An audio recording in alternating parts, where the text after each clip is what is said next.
And I'll choose, and hopefully I don't always choose the same person, right? So, why are you here today? Why are you here today? To learn about where they live. Who's the they? Can anybody help you? Who's the they? Native Americans. Oh, the Native Americans. That's one of the theys. There's two more. Who's another one? Colonial people. Not exactly colonial, because we think more Williamsburg or. All right, so we got the Native Americans, we got the English. Indians? Well, they're the Native Americans, aren't they? I mean, yeah, the Indians. And it's okay that we say Indians here. They are the Powhatan Indians. There are still several tribes living in all around here, and we work very closely with those Powhatan Indians, and that's how they want to be known, as the Powhatan Indians. South and North? I didn't hear you. South and North? That's Civil War, but we haven't gotten there yet. Oh, South and North. That was Powhatan Indians. We got the Englishmen, and then in 1619, against their will, another whole group arrives here. Let's go with you. I don't think you've been. African Americans? Oh, only half of that. Take one away. Africans. So those are the three groups we're going to talk about.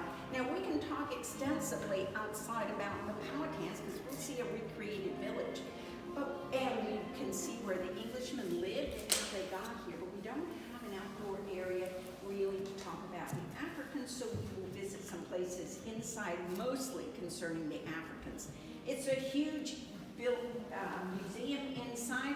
We're only going to see a couple things in there because we want to be outside, right? Yeah. Now, one thing I'm going to ask you is do not, remember we're not opening our water bottles in here or drinking.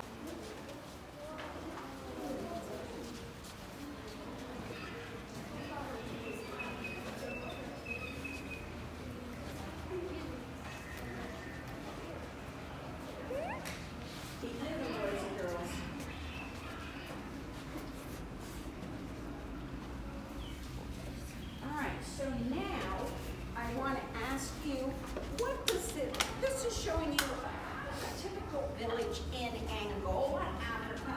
You know, Africa is a huge country, but we don't pay any attention to any of the other areas in Africa, only Angola, because that's where the Africans that arrived in Jamestown came from. So this looks like a typical house, wattle and daub. And we're going to talk about wattle and daub a little bit later in the tour. But, so she's sitting outside, she's been working hard all day and she's relaxing. And what is she doing? She's smoking tobacco, isn't she? So all three cultures, the Powhatans grow and know tobacco, Africans grow and know tobacco, and in England, the Englishmen grow and know tobacco. So all three cultures know tobacco. Now look at this board right here. There's some tools on there. What do they look like they're made out of to you all? Iron. What were the Powhatan tools made out of? Wood. There's many things. Wood. Stone. Bones. Wood, stone, bones. Even shelves they could make tools out of. So the Powhatans don't know metal. But the Africans, for hundreds of years before they came to Jamestown, know how to make their. Then I want you to turn around and look in the case back there and see what the African woman, or what the Indian woman back there is doing. Not her, the Indian lady. What is she doing? Is she doing the same type of job the African woman's doing? What are they doing? They're actually doing two jobs at once, aren't they? What's one job? Planting what? Crops, and what's the other one? Wait a minute, a hand went up. You had your hand up. What's the second what job? Taking care of their babies. And are they both doing it more or less in the same way? There is no photography allowed in.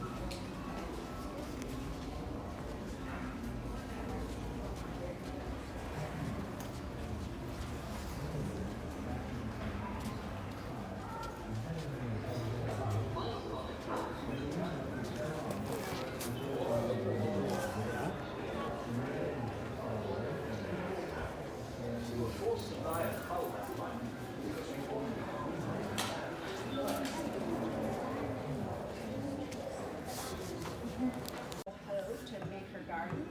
This is a Powhatan Indian using his axe. I'm going to walk right here in front of you to chop down a tree. Is his axe working? Yeah. To chop down the tree. Yeah. Now you see the Englishman using an axe like this to chop his tree down. Did his work? Yeah. And now you're going to see the African using his axe over here to chop down the tree. It was $205. $220. Yeah. Whoa!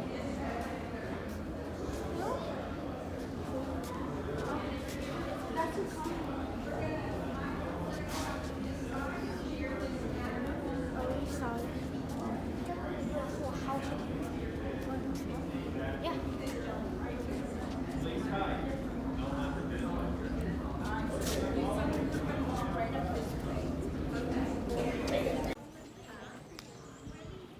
Just a big towel. This is Doesn't really serve a purpose other than to commemorate or recognize the three different groups of people that met here and formed up our country.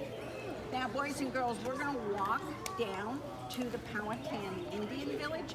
I'm going to need you to stay with me because I never know exactly where I'm going to go. I have to find an open spot to take you, so I'm looking all around to see where to take you. All right? okay. Any questions about anything you saw inside? No. What's in there? Nothing. There's a staircase that goes up, but it's basically empty. There's a big bird's nest on the top, though. It is an osprey, which is a river bird. There's faces on the pole. Yeah, my first TV show was DC. there are little books on watching. It was DC. I was just watch it. Who is that? There were people. Wait, is that Stop. All right. Now, boys and girls, Yeah. if you look straight behind me, you're going to see a recreation of a Powhatan Indian village. Now, what does the word recreation mean? What do you think?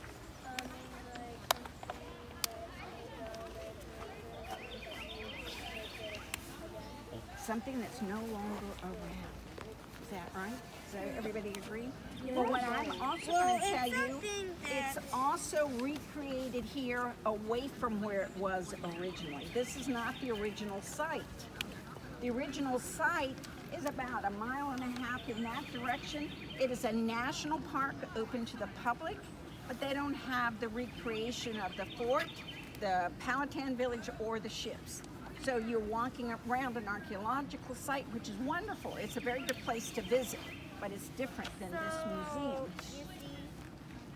So this Powhatan village was torn down, and then It wasn't many here. years It later, wasn't here. But the Powhatan villages weren't located on this part of Virginia anyway. They were located more over across the York River in Gloucester County. So this is recreated here to show you what it might have looked like. It's recreated. They are not actors. They are portrayed, and they're not dudes. They are. So boys and girls, who can tell me one of the 4 ways a Powhatan has of getting food? What's one way? Harvesting. Harvesting. What? Corn, beads. And the S one. Squash. So we can call that farming, right? All right, what's another one? Fishing. Fishing. Hunting. What's that fourth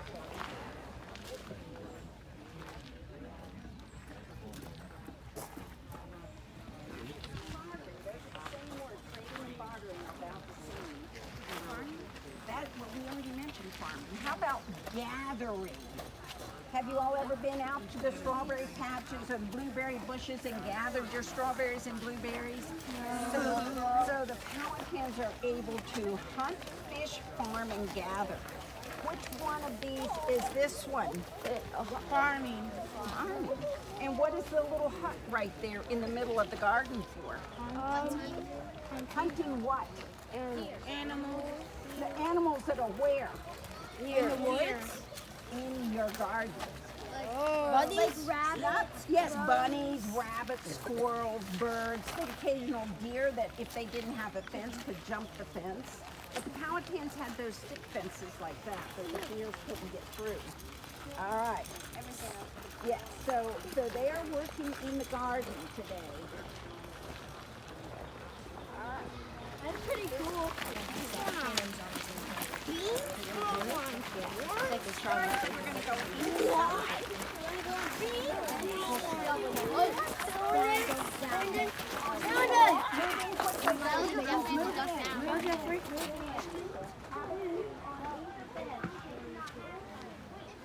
On either that bench back there or this desk.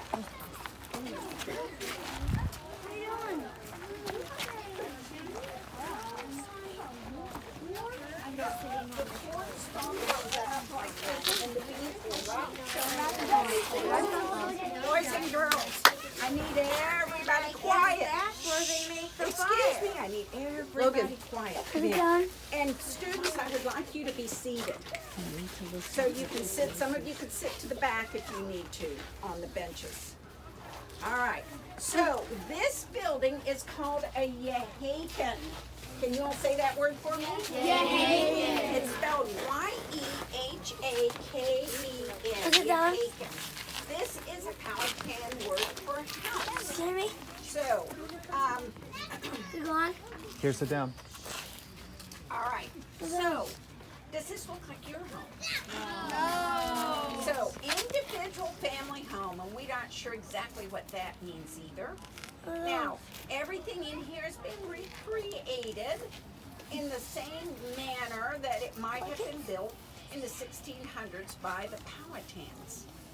So, there is a fireplace in here. They will have a fire every single day of the year, 24 hours a day. Every day, all day. But they don't cook in here. We're going to see a cooking circle outside later. So, if they have a fire in here every single day, why would they do that? So it could be warm. It's pretty hot here in Virginia, doesn't it, in the summer? Would you want to be in here with this hot, warm fire? No. It might give a little light, but you can see we have 3 doors to make it easy to get in and out, to smoke it or dry it or both, right? And then they're going to have to store all that food up there. And then this fire with the hot smoke is going to keep that food smoked and dry, and it's going to prevent those little animals from eating their food. So it's protection for their food. So it would be like the animals, I think, with like a bunch of smoke inside, the house might be burning down. No, the animals don't like that. They don't come into the smoke. All right, any questions about anything? Oh my God, there's an actual fire. They're pretty fragile, so you don't want to break them.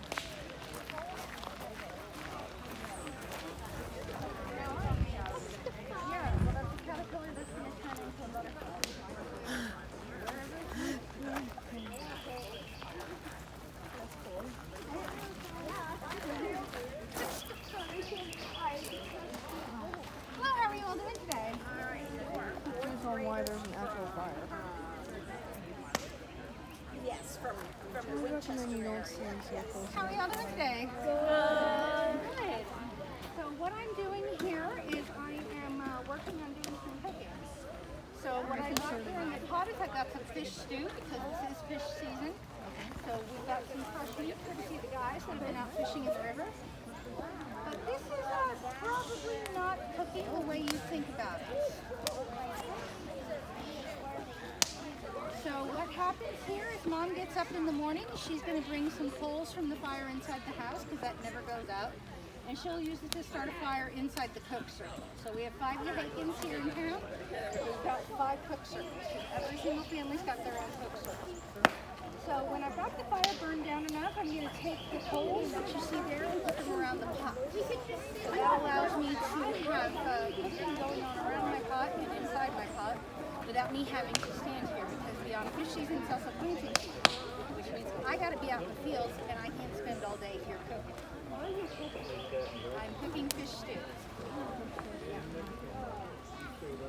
So this, I'll take your questions at the end, okay? So with that, it makes it a lot easier for me to go and do my work. And if anybody in my family gets hungry, they'll just be able to stop what they're doing, come and grab something to eat out of the pot or pots, depending on the type of family I have, and go back to work. So it's just like having snacks and food out all the time. You don't have to go and ask anybody, hey, do you have something to eat? Just come and eat, go back to work. Makes life a lot easier. Now, soups and stews aren't going to be the only things you eat, but it's probably going to be the only thing you eat during the day. Later on at night, when there's time to sit down and actually pay more attention to cooking, you might have cornbread that's baked on a flat rock like this one over here, that's warmed up in front of the fire, or we've got these triangular pieces of wood right here. We could put a spit on that and maybe cook some meat. But that you kind of have to have somebody watching, because otherwise, you know, we got dogs running around here. You'll end up with the food, because I have 3 dogs myself. I know what happens if you leave food around and are not paying attention to it. Yeah. Dad, me and my dad know that. Oh yeah, dogs are like that. My dog will eat anything. So will mine. His favorite thing is salsa. Well, I know y'all are in a rush, so if anybody's got some questions, now's the time. Go ahead. Did you say coal never goes outside? No, I'm saying you bring coals from inside your house to work out here, but the fire inside the house never goes out. Oh. All right, so we're trying to ask earlier.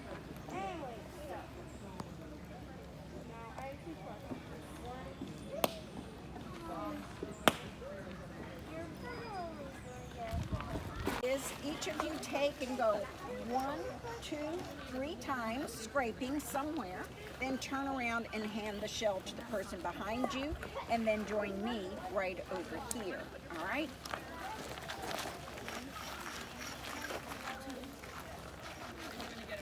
That was disgusting. And then I'm going to let you look at this. This is the cordage material. This is what you can hold it. And think about how nice that is your string. So make sure everybody gets to see it.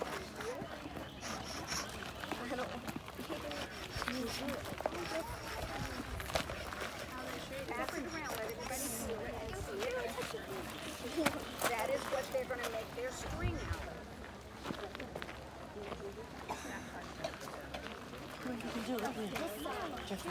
You can do it with me.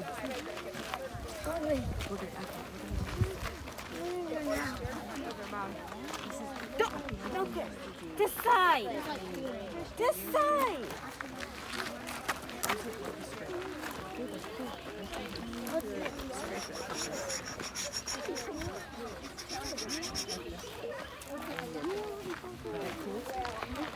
Okay, now get into the next one. Hungry. Okay, yeah, I know.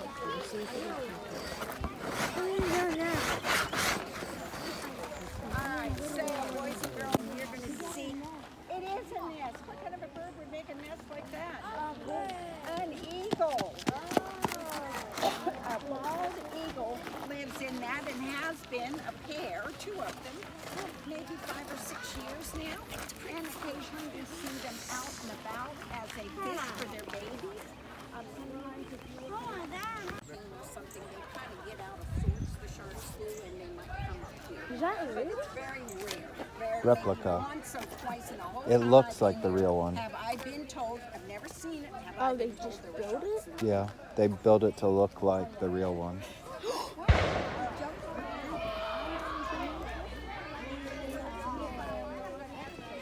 Oh, they're shooting it from there. Look at the squirrel. just looks like a one. Yeah, I'm very like pirate ship. It's an airboat. How's your group? It's going good. At Florida, I went on a pirate ship in Florida. Really? Yeah. It was like I was on like a police one, and there's like two pirates. They're just like they just dress up. I had a sword. They got under, so I jumped on.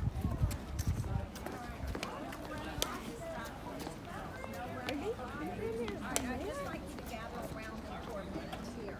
But if you come out of a single file line.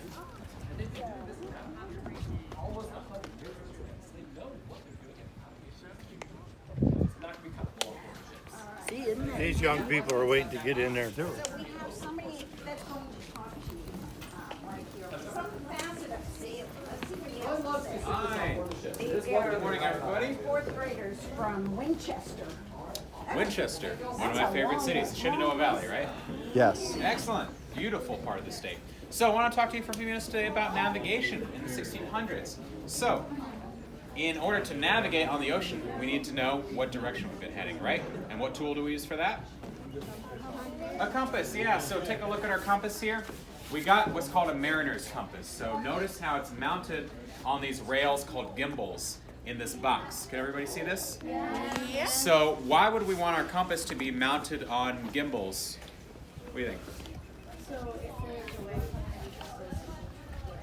Exactly, yeah. So notice how the box moves in the direction I turn it, but the mariner's compass stays mostly level inside the box.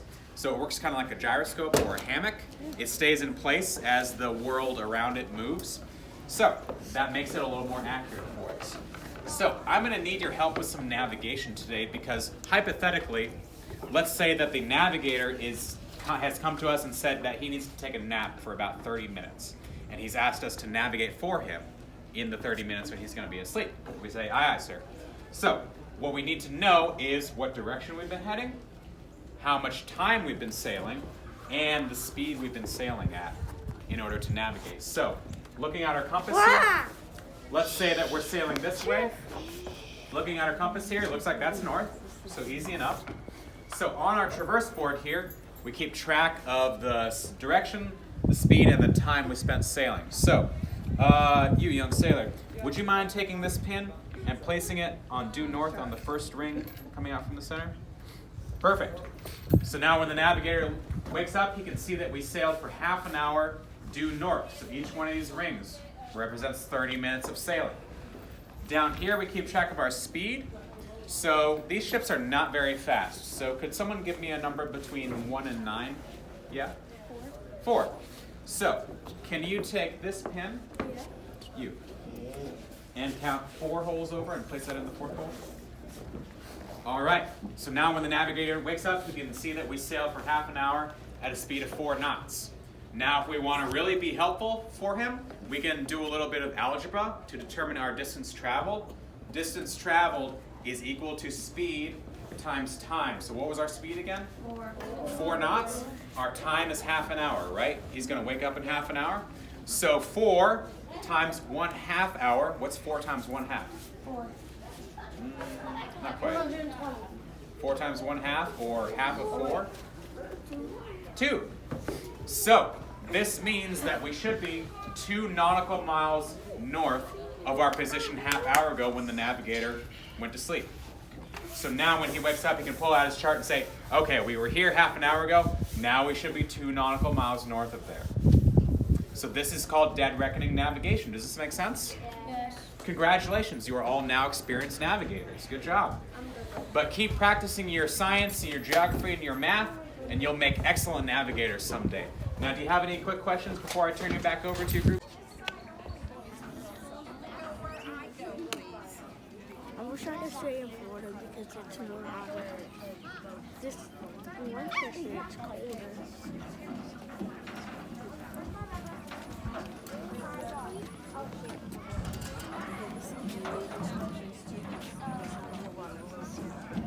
This one has. I wish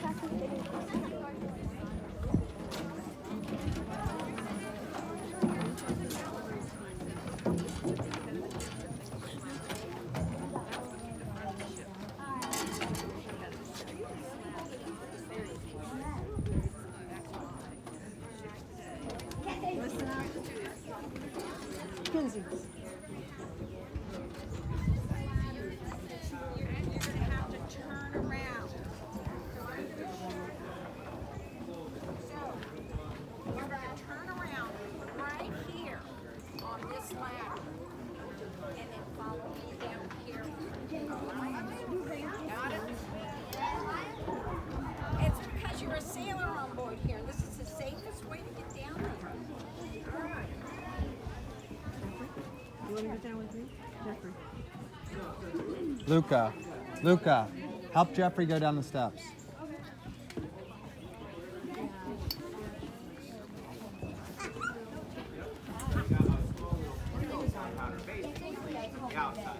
Wait 1 second. Are you gonna help? He's gonna go first, okay? Perfect. Just like that. Turn all the way around, just like a ladder. You got it.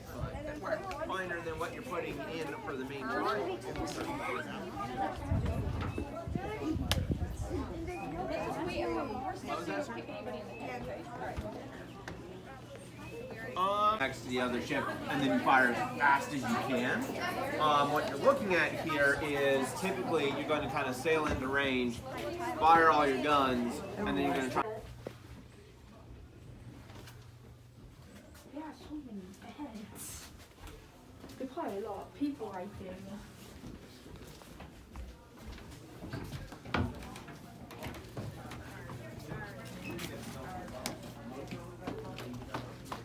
All right, we'll check out the other side over here now because they came out. 70 people, so that's more.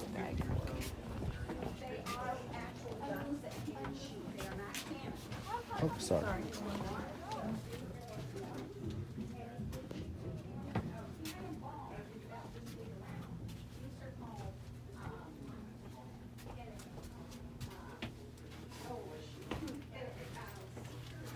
That's the other bed, right?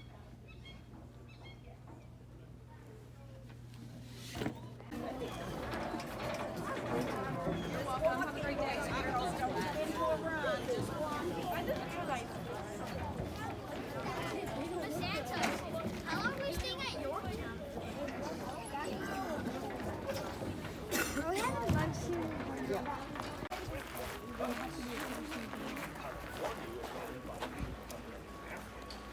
Because they're, open.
All right.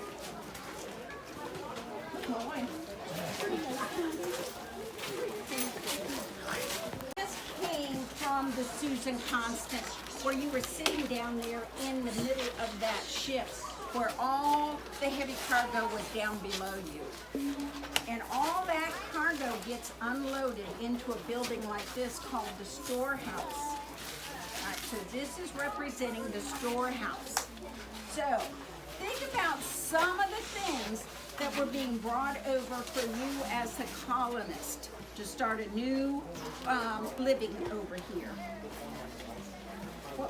Tools, so you can see both farming and some building tools that are going to come over because you have to build everything, right? What else? What else? Yes? Materials like insurance would be Like what? I guess metal. I think metal would be a good one.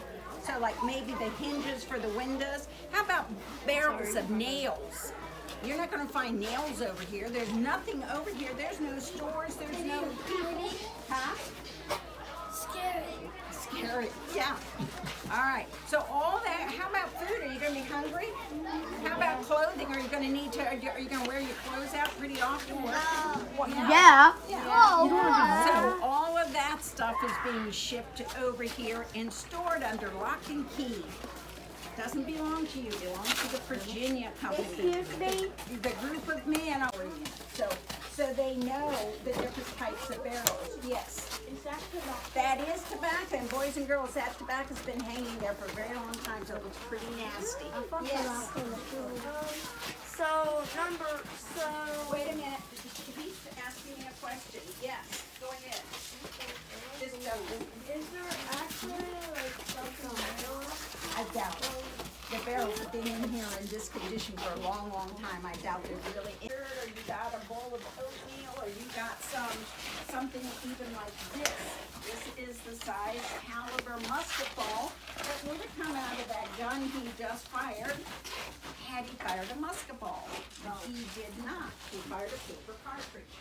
So this is mine. I'm going to pass it around for you all to see it and feel it. Yes. Why does it say DC? Virginia company. They own all of this. Very good question.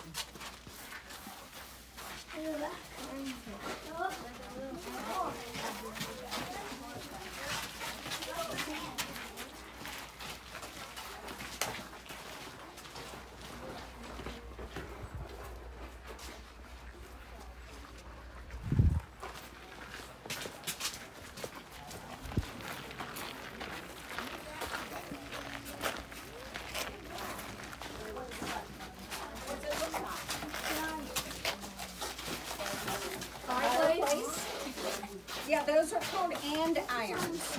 So those you put there, and then you lay the logs across the.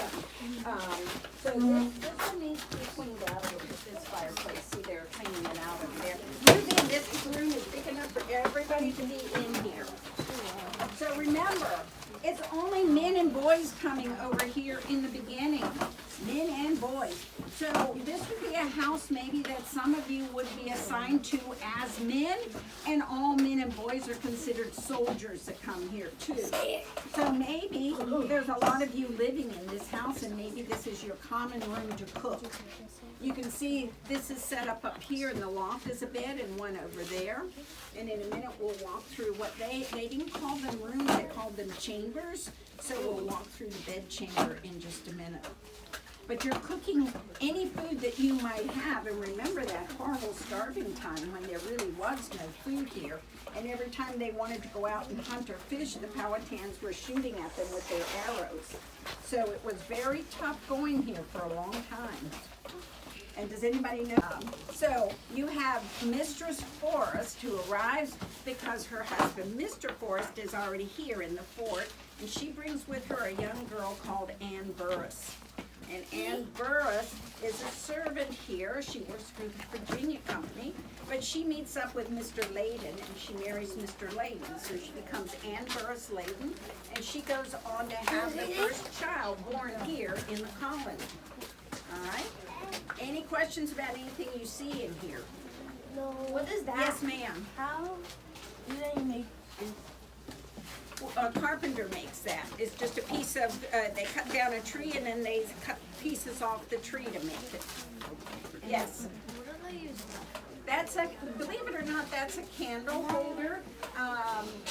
They put wax in it, melted like wax, and then they hang a string. So they slept there? Yep. That's cool. How'd they get up there though? How would you get up there if that were your loft? Probably climb. Yeah, We're on the way. oh, there's a ladder right up over there. Oh, Yeah. this? No, up on the top. It's laying with the feet sticking out. Oh, I Yeah. see it. So they know how to build ladders. What is that? What is what? That animal. That is, That's a wasp. Oh, give me out. Don't move away. It is a wasp building a nest there, but it's not going to bother you. It doesn't like you. It will only bother you if you bother it. Yeah. You don't have anything to worry. Okay. What the?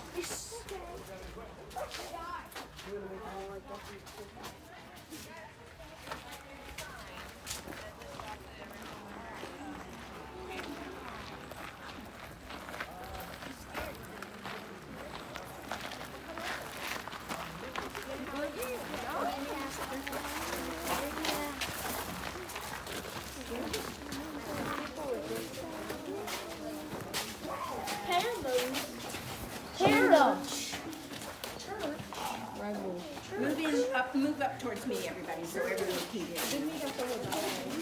We'll be and I'm going to ask you. This is the church. The three public Boys and girls, I'm the only one talking, okay? So, remember when those Englishmen arrive here, they are all members of the Church of England.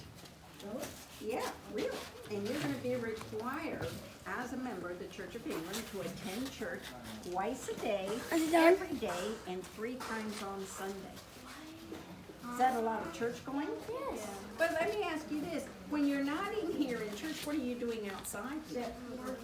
Working hard. You're guarding, of course, the guards can't come into church on a regular basis, they have to guard. But you're repairing the fences, the houses, you're fishing, you're farming, you're doing all kinds of work. So when you hear those church bells ring, are you gonna say, well, gosh, I'd rather work than go in and sit down for an hour or so and listen? No, I think everybody's gonna be thankful to hear those bells ring, especially on really cold days, rainy days, hot days. Oh, so. King James. King James what? the third? He was King James the First of where? Before he became King James of the United Kingdom. Where did he come from? England. Oh, was he from Spain? England? Oh, he was, no. All right, we can move forward. The 6th, holy cow, I almost forgot, I had to do it. Was King James the Sixth of Scotland. And when Elizabeth I dies as Queen of the United Kingdom, they bring King James over, and now he becomes the King James the First of the United Kingdom. So he gets to move up in numbers. Well, you would have back then. Yeah, you would have had a whole lot to care about back then. So, this is his emblem right here. Now, the lion, I'm going to ask you boys not to sit in the pews, please. Thank you. So, this emblem represents Scotland. Well, what about the lion? It doesn't represent Scotland. I'm sorry, I got lost in my train of thought. This is the United Kingdom emblem. The lion always represented England. What about the unicorn? What is a unicorn? Why a unicorn? Is there really a unicorn? No, it's a fairy tale, right? But for some reason, it is considered the national emblem of Scotland. But now, England isn't happy about the new king being Scottish, and they're very unhappy with the unicorn. So they say a unicorn is not trustworthy, and so they demanded to be rulers. So they were destined to be a ruler. Now, the Reverend Mr. Hunt is one of those original men that come over, and he's going to be required to preach twice a week. On probably Wednesday or Thursday, he preaches a sermon, and then on Sunday. Any questions? No. All right, I think we're out of time. Is that your teacher? Do what? A lot of people, so.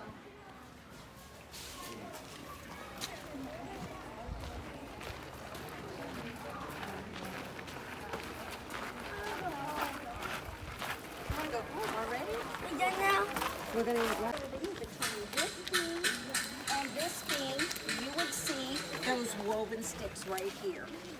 And then this is the daub. Any idea what this is actually?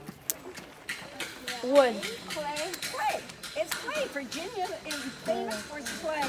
So they're going to mix the clay with some sand and some water, and they're going to put the clay mixture on the outside and the inside of the daub. That's why that's why this is a sample to show you how it's made.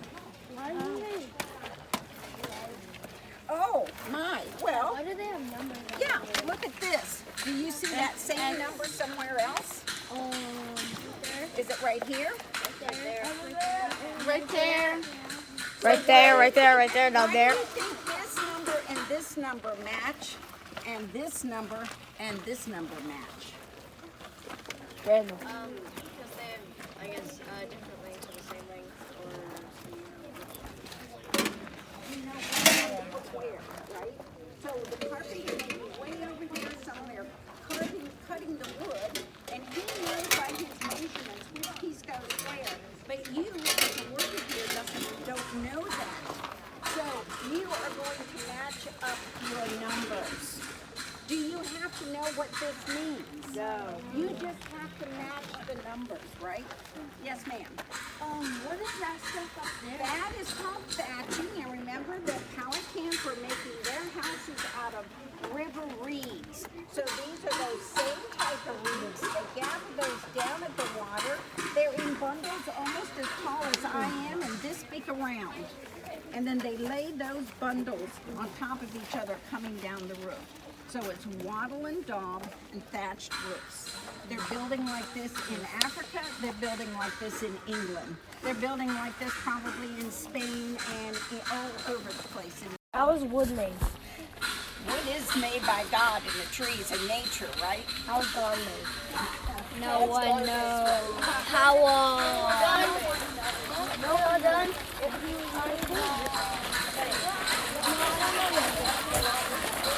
Here, that's all the metal part, and he's making armor over there for the soldiers to wear.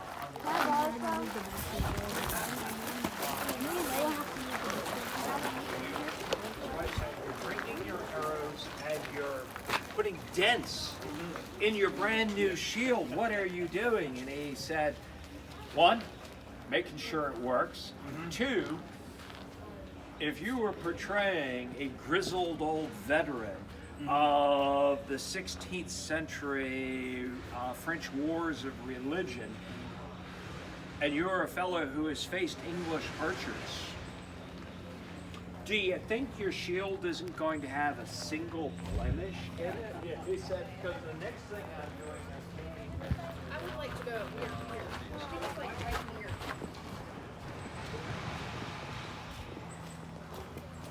Thanks.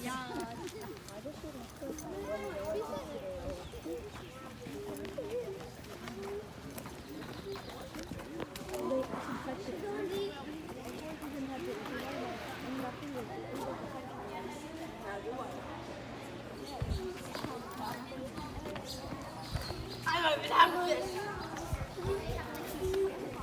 Where you going, D? Where you going? Eat lunch.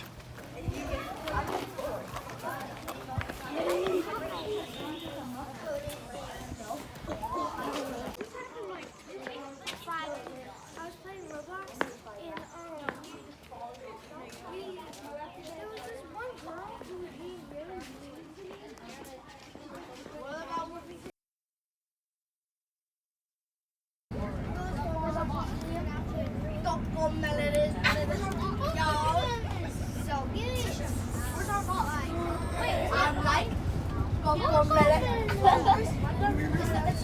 It's like a old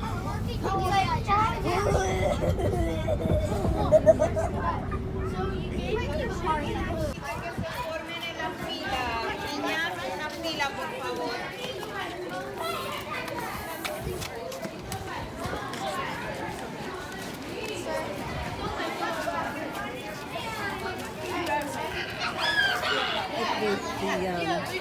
First name for second.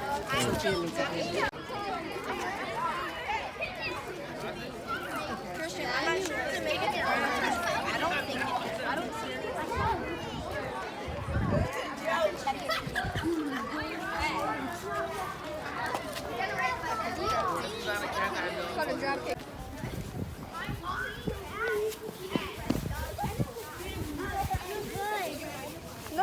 Stephanie, you can't pay. You can't chocolate. Who's the last Well, there's a lot of Millers. Lots of Millers. All right, I want to welcome you guys once more to our museum. Shh, come on up here. You right there. Come on around here so you can see. Boys and girls in the back, move up a little bit. Thank you. I want to welcome you all to the museum again. My name is Mrs. Miller. We'll be going on this tour for about a little over 2 hours. It's a rather fast-paced one, so if you guys can keep up with me, we're going to start off at the encampment. But I'll take you all to the facilities first so you can take care of business. We'll wait for the other class time. Are they loyal to the king? No. Absolutely. Every one of them. Well, they're loyal to the king. King James, remember? Yeah. Yeah. They're what you would call loyalists, right? Now, you are going to fast forward 150 plus years. Oh, wow. Nice. Right? Back into the Is everybody English on this land? No. Yeah. Not No. any. Around the time of Benjamin Franklin and George Washington, around that time. I mean, some are from England, or they're, descended from people who are purely English, and there are some over to help General Washington whip his troops into shape during the winter at Valley Forge. Are you guys familiar with this history? Is it more 5th grade history? Are they familiar with this? Some of the details is 5th, but they're familiar with this because we just actually did this. Okay. Okay, great. So, did you talk about von Steuben? No. Okay. So he wrote the Blue Book. The Blue Book is everything about war, battles, strategy, how to march in a regiment, order and discipline. And do you see the tents out here? These are laid out according to Blue Book. So every single encampment in the Continental Army would be laid out the same way. That way, if there's like an officer that's rushing from one camp to the other, he needs to find the highest officer in that camp to deliver a message. That is what he'll do. Then he knows exactly where to go, because all the doctor tents are in the same place, the kitchen's in the same place, the officers' tents are all in the same place. There's order and discipline. Do you understand? Does that make sense? And you guys can look up the Blue Book. It's on the internet. You can read about it. It's rather fascinating. It was used for about 50 years.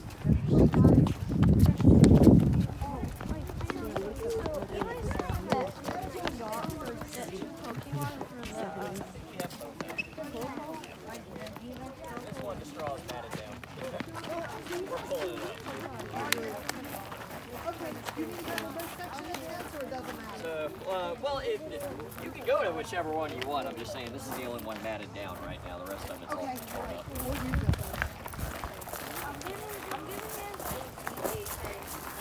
Now, because you guys were so good about getting ready early, we might have extra stuff we can get into.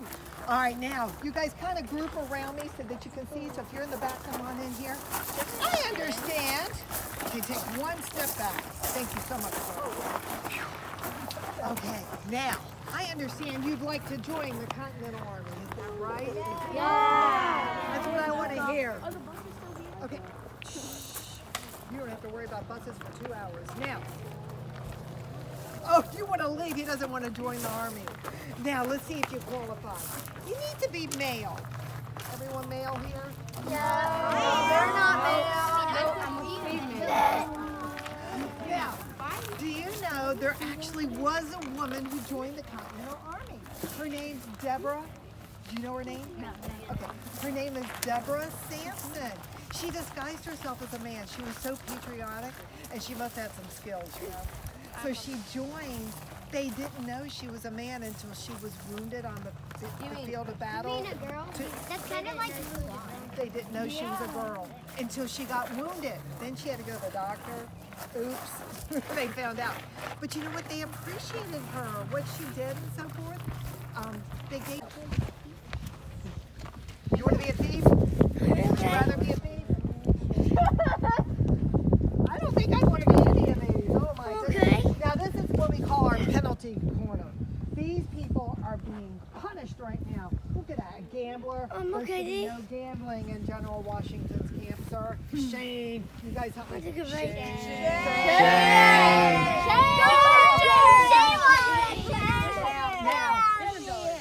Now, oh, this young man, I'm going to call you a man because you're supposed to be one, unless your name is Deborah Sampson.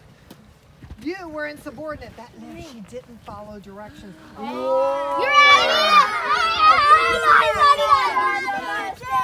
Over here, oh, Sloven or Sloven, I don't know which way it's pronounced. I'm gonna get the You're worst. Sloven. What does that mean?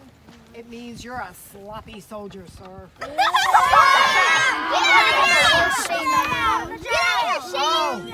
And this right here, see? Off with his head. Oh, he's been caught. That's not him. Now, I want you to understand, they would have to stand here all day long. Now, in the 1700s, they're hungry, so you're lucky they're not throwing they didn't eat anything they might have. But they're going to hurl insults. They might throw a rock or two. It's not going to be pleasant. You got to haircut and a shave. Okay. That's my job. Now, what am I going to use first to get this bullet out of her hand? You might want to cut it open just a little bit. Oh, okay. I'm just saying, and then you'd probably use a tool to try to poke it out like that, maybe. Or You know, you could be a future surgeon. You said that quite calmly. Yeah. Well, back in the 1700s, the first tool on the battlefield they might use is the finger. The finger? Oh, it's too deep, and I just pushed it in deeper. Ooh. So, what I'm going to need to do... Oh, it's nasty. Do you think I'm washing my hands in between my patients? No time for that. And do they understand germ theory?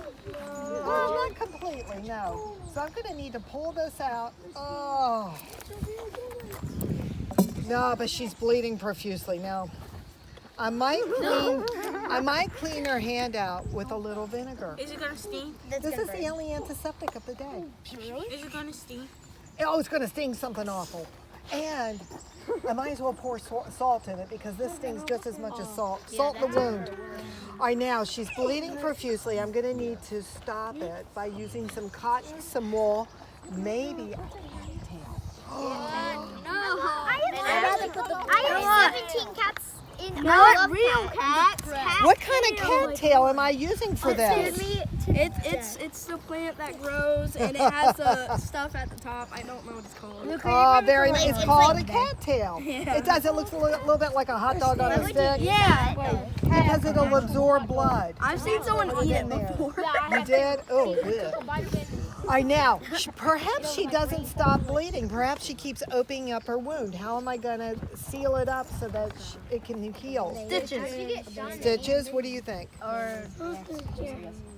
What do you think?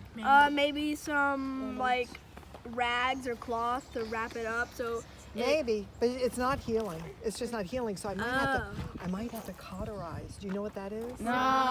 Yeah. No. This is where you heat this up so it's like white hot, and then you seal the wound by heating it. Now, the heat is going to kill some of the bacteria. That's good. But of course, when I'm sealing it up, I'm sealing bacteria in it too. Well, look at this. I'm sealing it up. It's going to build up scar tissue. Boy, is it going to hurt. But you do live another day, you lucky girl. Now, you, sir, did I put a sign around your neck? No. Okay. No. Okay, I'm going to do surgery on you. His cheek is so hot to the touch. It's kind of flushed and he's running a fever. What's wrong? Fever. What's going on? What do you have? Flu. Smallpox? He has a bad tooth. His cheek is swollen over here, right? Now, if you have a bad tooth, you can get an infection. So I'm going to have to pull it out. Now, give me your hand. Okay. Would you like me to use your mouth or your finger? I got to pull something. You probably want to pull the tooth out, right? Open your mouth then. Okay, we're going to wrap it around here. We're going to pretend like this is your tooth. Okay. Am I going to take it out nice and slow? No. Going to yank it, right? Yeah. Talk in your voice. Okay, I'm going to yank it out. And I've left behind some roots, some tooth fragments in his gum. Is that going to cause an infection? Yeah. So I've got to get that out, don't I? Yeah. No, it's this pretty thing. no gum. Oh, wow. Doesn't that look evil? Yes. Awful? I don't even know what that's for. That's all. So you gotta dig it out.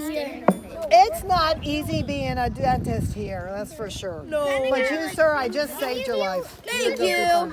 Now, would you like to hear about what the most prevalent kind of illness is, or infection? COVID-19. Infection is caused by these little mites. Like you're out and you're marching 20 miles, right? You're carrying equipment. Yeah. Are you sweating? Yeah. Especially in those nooks and crannies. Oh yeah. Oh yeah. Okay, so what's going to happen? There's these little mites. They like to dig under your skin, burrow under there. They lay eggs. Sit down. I know. I'm calling them mites. They lay eggs, and when the eggs hatch, you itch. Oh gosh, you scratch so bad. Everybody, my name is Mark, and I'll be doing the musket demo for you. Randy, thank you so much for visiting us today. We really appreciate it. And I'm going to talk about the objective of armies during wartime, and I'm going to talk about this weapon, and then I'm going to fire it for you. And then after, I'll talk a little bit about linear tactics with you folks. Okay? And so my first statement to you is, during the history of mankind during warfare, the objective of armies is to defeat the enemy. Would you agree with that? Yeah. All right. Now, during the American Revolutionary War, how do we defeat the enemy? Wait a minute. Before you answer, let me give you a hint. See, it has to do with fighting on open fields. Both sides are there because the land has strategic value. Both sides want it. Only one side's going to get it. So what do you got to do to the other side? War. Jeff. Whoa. Raise your hand. You had yours up. No, well, that could happen in the process, but that's not the objective. How about any of you back there? What are you going to do? All right. Say that again. Yes, you're absolutely right. You're going to drive them off the field. See, it doesn't matter how many are killed, injured, prisoner. You have the territory at the end of the day, the real estate, you win the battle. How about that? Okay. Now, the favorite small-arm weapon of the day is the flintlock musket, which I have in my hands right here. And this is used to a far greater extent than any other small-arm weapon because it's the most commonly available weapon. And they liked it. They liked it a lot, as a matter of fact. It worked well with the tactics that they were using back then. The other reason why is because if I was well-trained and disciplined, how many times do you think I could load and fire this weapon in a minute? 10 minutes. Once, that would be a rifle. This is a musket, a smooth bore. Nope. Maybe 5. 4 times a minute. 4 times a minute. That's not fast by today's standards, is it?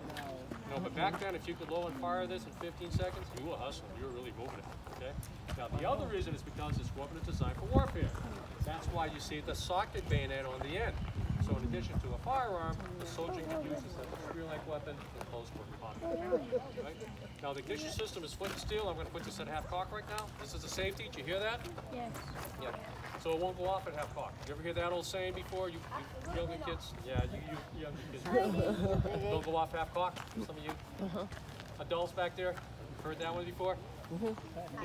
Okay. Yep, he has. Okay. All right. Now, on the jaws of the cock is the flint. This will provide the spark necessary to ignite the powder, which I'll be putting in the pan right over here. And I want you to take a close look along that pan. You see that hole going into the barrel? Right there. That's known as the touch hole or the vent hole. Very important. It's small, right? But very important. And if it gets clogged, is it going to work? No. Right there. Let me see it. Right there? Let me see it. Let me see it.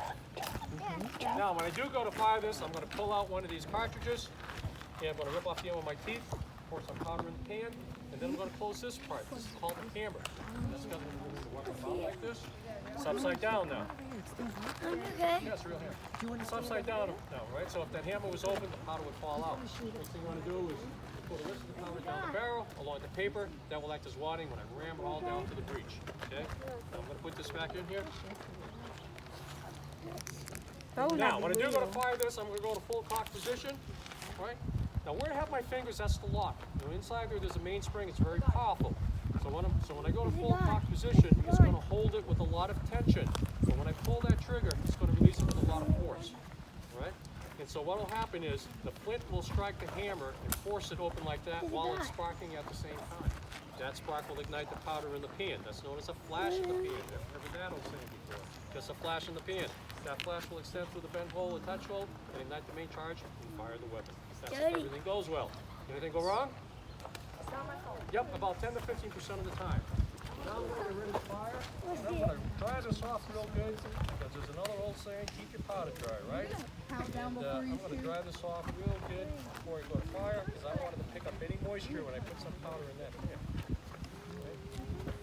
So, I'm going to also dry it off. Wet. All right, I think we're good. So I'm going to stand over here. I'm going to start out the commands as if the commander was shouting them out at me, all right? So first command, half cock, fire lock. What happens at a half cock? Die. Safety, right? And go through the rest of the loading and have to worry about an accidental firing. Next command is hand the cartridge. Take a paper cartridge out of my cartridge box. I'm going to rip off the end with my teeth. Expose the black powder. Next command is fire. Pour some powder in the pan like I described to you earlier. Next command is shut pan. Next command is charge your cartridge. The rest of the powder goes down the barrel along with the paper. That'll act as wadding. So ram it all down into place. Next command is draw rammer. Ram cartridge. Turn rammer. Draw the fire lock, and now I'm ready to fire. So just so you know, there is no lead ball in here. It's much too dangerous sending that flying through the air over here. So it's just black powder. I'll be facing into the woods. When I say make ready, please cover your ears. Ready? Okay. Fire! Alright, now the command is prime and load. The command knows we know it by heart. I guess I'll fight. Thank you.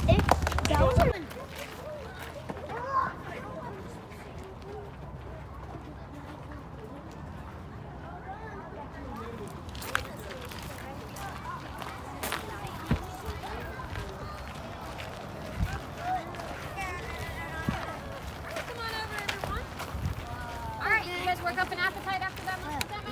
Yes. Fantastic. Well, you are in the correct spot. This is the company kitchen. Look like your kitchen at home? No. It doesn't look Smells good. good. Smells good. But if you were one of these soldiers in camps like this, this is exactly what your kitchen All would done. actually look like. Where's he So I going? know a lot of movies and TV shows, they like to show little campfires like out by the actual tents themselves, right? And that looks nice for a movie, but how smart of an idea do you think that is in real life? Especially on a day like today where it's windy, what's going to happen? You're gonna die. Eddie, you okay? Well, the fire could blow out. The fire could also blow onto the canvas, which is flammable, and the straw, which is flammable, and the rope, and the trees, and everything like that. So you would actually have these earthen kitchens built up along the very back edge of the camp. And you need a place to safely and efficiently cook for a lot of people. Some of these camps would have hundreds, if not thousands, of soldiers in the same place at the same time. So there's no way they could have just one kitchen feed everybody. Every company in the camp has a kitchen. Can you all see how there's multiple cutouts, like cooking spaces going around the inner part right there? So 10 of those fire boxes for 10 of the common tents in the company, the smaller tents at the front of the site. Do y'all remember how many are in each one of those tents? 6. So if we had 6 people try and fit around this one little area right here, how well is that going to work out? Absolutely not. It's not going to, no. And if we had everybody individually cook their own food, it takes way too much time throughout the day. So it'd be one soldier from each of those tents to cook for himself and his tent mates a day. And then they would take turns doing the cooking. Can everybody here boil water? No.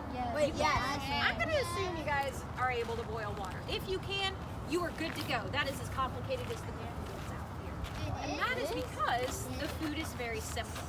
Now, fresh food is not always available, unfortunately. And did they have refrigerators back then? No. Freezers back then? Yes. No, they didn't. So, you need to remember, you are limited by food preservation in the 18th century as well. So a lot of the times you end up with salted and dried foodstuffs.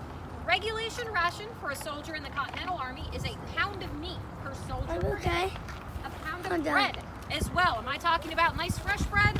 No, absolutely not. We're talking about this stuff right here. I wish it tasted like a cookie. Hard bread, ship's biscuit, hard bread. Here, sit down. Sit down.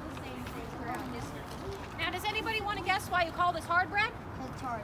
It's as hard as a rock. It's as hard as a rock. Yeah, exactly right. Now, has anybody ever left like fresh bread sitting out way too long? Yes. What happens to it after a while? I'm checking.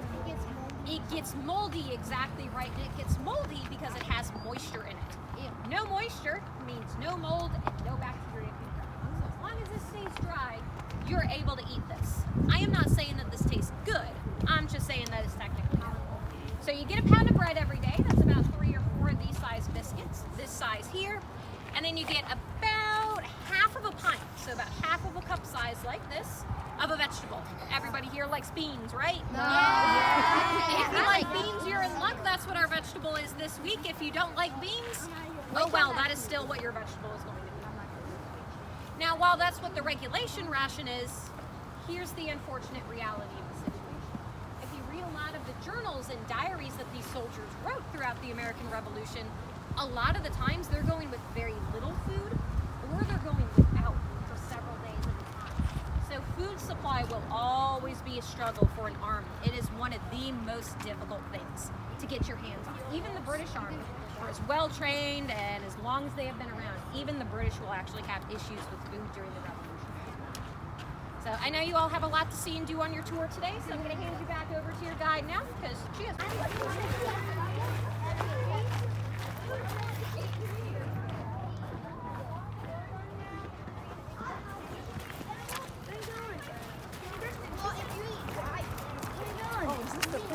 Think about it. What did most of the men do who were enlisted in the army? What did they do before they became part of the army? What did they do for a living?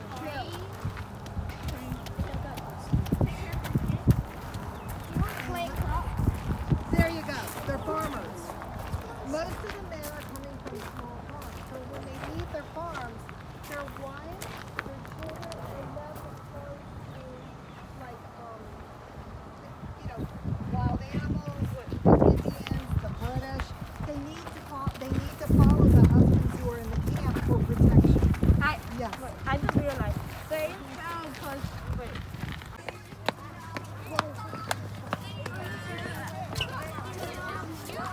You're using 2 hands. Hi. All right, we're now It was fun. Farm that's representing the Edward Moss farm from the 1700s. This is a small representation.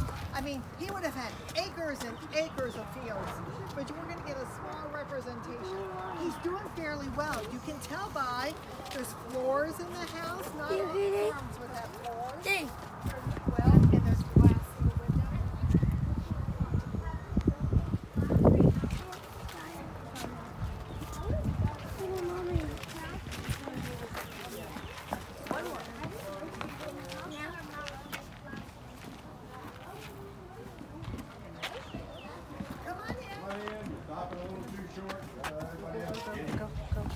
Very good.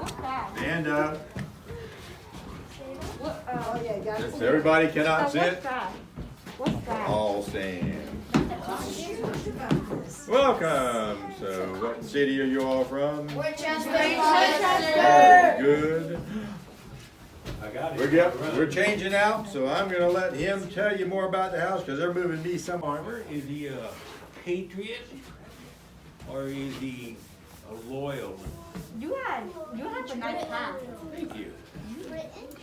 What's a patriot? Patriot would be somebody for the war. The loyalist is for the king. So which one is this guy? I want you to look around this room. There are things telling you that he's one of those. Look around and see what you can find. Raise your hand when you think you found it. What's it? You got that hat. What does it say? That would be Patrick Henry. But if you look closer, what did that say? What's the other one? The loom, and loom could be owned by anyone fairly prosperous. So that doesn't give it away. What's the date on the canteen? See that canteen over there? Does it have a date? This? Right over here is Thomas Paine, American in Crisis. Common Sense. The leading propaganda manual in the war. All that saying this was a rebel. So mom and dad are sleeping in the parlor. That's the placid master bedroom. You might have 4 children. That's 4. So mom and dad are in there, 4 more children. Half the children won't make it to 14. You have a 50% death rate of children. Nurse until 2 or 3, then they move in the walk. Children start doing chores. They don't do the chores, they're not fed.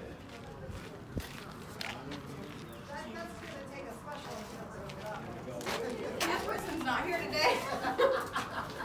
But yeah, how are you guys doing today? What? Yep. We'll talk about what that is in a minute. So you guys just came from the house, and my friend Greg tell you why this building's separate? No. Does anybody have any good ideas why you would want to separate it? What do you think? Because when it takes I'm tired, I'm going to go home. And they like burn themselves. We're worried about burning ourselves or burning the house? Burn the house. Ah, we're worried about burning the house. Well, what did we see on the ends of the home over there?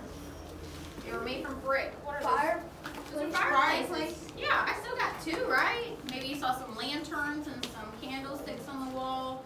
Do you guys think that you could burn the house down even without it? Yeah, the buildings are made from wood, so that risk, it's still there. I can't really do a whole lot about that, but be mindful, but there has to do with the fire. What do you think? Also, the smell in the house. Hey, I don't want my house to smell like smoke, maybe other food smells. What do you think? So you don't have to smell the vegetables or something? Sometimes they'll smell good, but maybe we don't want the extra smells. What do you think? Space and your dad.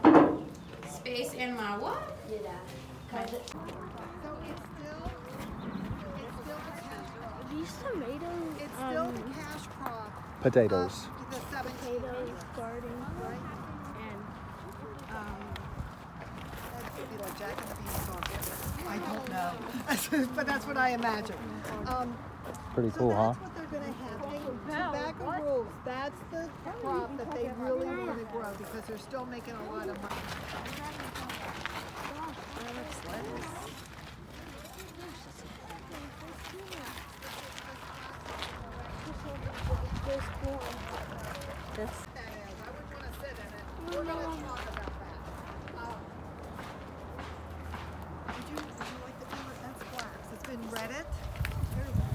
Now, in the 1700s, the colonies declared war on the mother country, right? So what happens? The mother country says, no more imports for you, no more broadcloth. The colonies, they're used to getting broadcloth from there. It's been manufactured so they can make clothing. They have to start making it themselves. So what do we make fabric out of? All right, but this one is a very well-to-do farmer. He has upper Holtzwood. So he has an enslaved home, and they have their own garden. They grow different vegetables. It does not. Yeah, because they have the African. What's in that little trap door?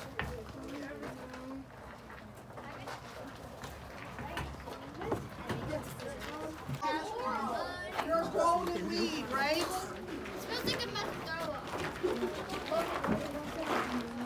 All right, so this is where they're going to keep their tobacco, and they have to make sure it doesn't get too dry, where it's crispy and it falls apart, and it doesn't get too wet where it's going to mold. They're going to put it in that hogshead barrel. That barrel can hold up to 2,000 pounds. They wrap it, they layer it, 5 leaves tied with a 6. It's called a tobacco handle. They'll put it in there and keep pushing air out of it. If your tobacco is not up to snuff, No pun intended. Yes. Pun intended. The inspector is going to burn it right there in front of the whole town so that everyone knows you're a bad tobacco farmer and you don't have any money for this year. So you take very good care of your tobacco. Let me see if they're gone. Oh, my God, it's beautiful. I think they're already gone. Oh, but they'll go home. That's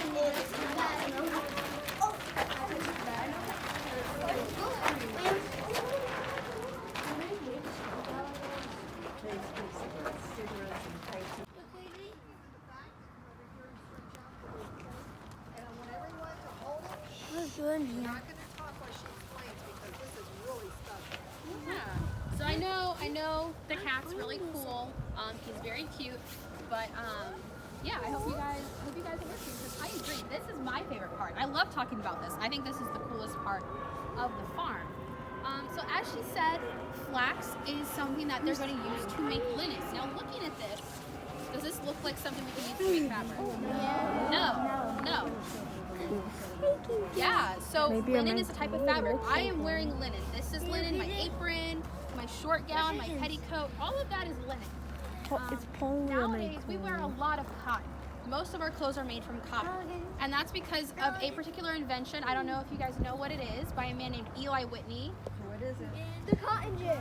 The cotton gin, absolutely. So the cotton gin made producing cotton and making cotton fabric a lot easier. It made it a lot less expensive. And so for that reason, now cotton is what we wear a lot of. But before the cotton gin was invented, cotton was really difficult to process. And so we wore a lot of linen. So I'm going to show you guys how we process flax. So here is our flax break. And this is, it has a very creative name. We're going to use this to break the flax. So you'll notice that my flax has a hard outer husk, right? It looks very stiff. But if I do this, you'll see on the inside, see those fibers? They're very soft, they're very flexible. This is what we want to use. So I want to get rid of this husk. So my flax break is going to break that husk apart. So I put it in here, and I'm just going to beat up and down on the flax, and it's going to break that up. So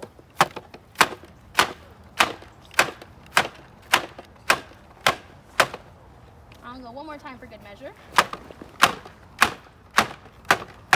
All right. So that's already starting to look better, right? Yeah. That is so cool. What was that? That's so cool. It is cool, right? But there's a lot of those little hard pieces that are really tangled in there. We don't want those. That's going to be really uncomfortable if we have to wear it. So I'm going to use my sketching board and my sketching blade. It's not sharp, don't worry. And I'm just going to run up and down.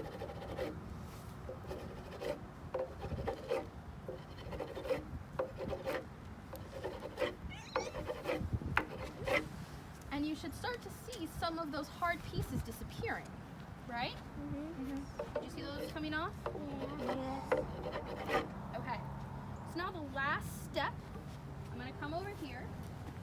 These are what we call hackles or hedges.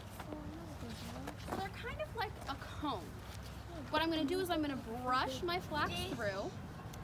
And there's some really short, rough fibers in there. They're very scratchy. I don't want to wear those. So this is going to pull those out. And it's also just going to make sure that everything is going in the same direction. So kind of like when you brush or you comb your hair, it pulls out all the tangles. That's what this is going to do. And I have multiple sizes because, and this may be something girls or guys with longer hair can relate to, but if you're using a wide tooth comb instead of a brush, you're not going to get as many tangles out, right? A brush is great because the bristles are so close together, it pulls out all the tangles. So I come to my smallest one. It looks like No, I would not recommend using this to brush your hair. Flax is okay, hair is a no-go. It kind of looks like one. Have you ever heard of that term flaxen hair? A flaxen hair girl? There you go. All right. He's taking the Here we go. This is what we end up with. Oh, no, hair. It looks like hair. I'm going to start it down this end. You can feel it and you can pass it down, okay? Oh my gosh, it feels What's he doing? That feels like hair. You can hold it and just pass it down. So she's absolutely right. Flaxen, if you ever heard of having flaxen hair, it means you have long, platinum, yellow, blonde hair. Ooh, it feels so soft. Yeah. Oh wait, did Lucas try it? Amazing hair. Give it to Lucas. This cat. Jeffrey, you want to feel it? There's just chickens. Chickens. Oh my god. Jeffrey, there's chicken.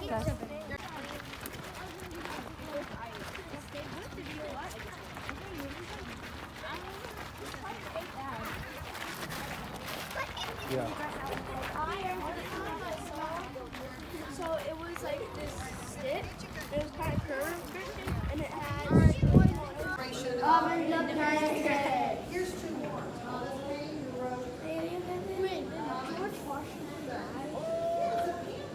Tells all the, you know, all the columnists why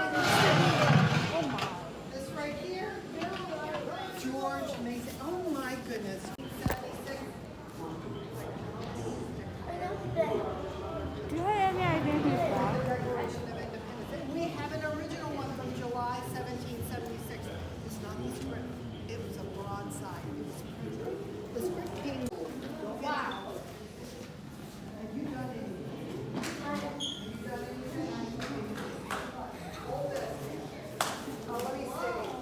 Who else has not done a single thing? You've done that. Would you mind just letting us know how we did?